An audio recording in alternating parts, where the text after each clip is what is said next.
Cette visite a été aussi intéressante pour l'échange entre les parlementaires européens et les différents interlocuteurs que je leur ai permis de rencontrer, que pour l'échange entre nous, parlementaires européens, sur la réalité de nos situations, sur la manière dont nos pays appréhendaient le problème et sur la nécessité, au moins dans les deux grands groupes politiques, de faire bouger les lignes pour qu'il y ait une vraie prise en compte de la problématique telle qu'elle se pose quand on la vit sur le territoire. La directive Habitat, elle a 40 ans.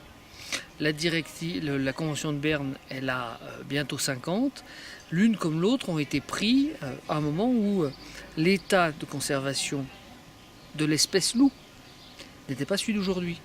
Et donc cette directive, ces annexes ont besoin d'être révisées pour coller à la réalité. Il y aura de toute façon un rapport de la mission qui sera présenté à la commission de l'environnement à la rentrée au mois de septembre. Dans le même temps, suite à la rencontre interparlementaire du 15 mai dernier, j'ai préparé avec Beauvais un projet de résolution qui est en train de circuler auprès des parlementaires qui ont fait partie de la réunion intergroupe. Et l'objectif suivant, c'est un débat avec résolution au sein de l'hémicycle. Ça, c'est la partie visible de l'iceberg. La partie invisible de l'iceberg, c'est le travail qu'on va engager maintenant avec la direction concernée et notamment avec le directeur général.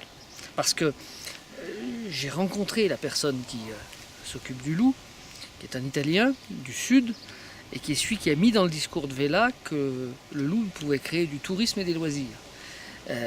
Ce monsieur est complètement déconnecté des réalités, et pourtant c'était jusque-là celui qui soufflait à l'oreille du commissaire. Eh bien nous allons souffler un autre bruit de fond qui soit le bruit du réalisme.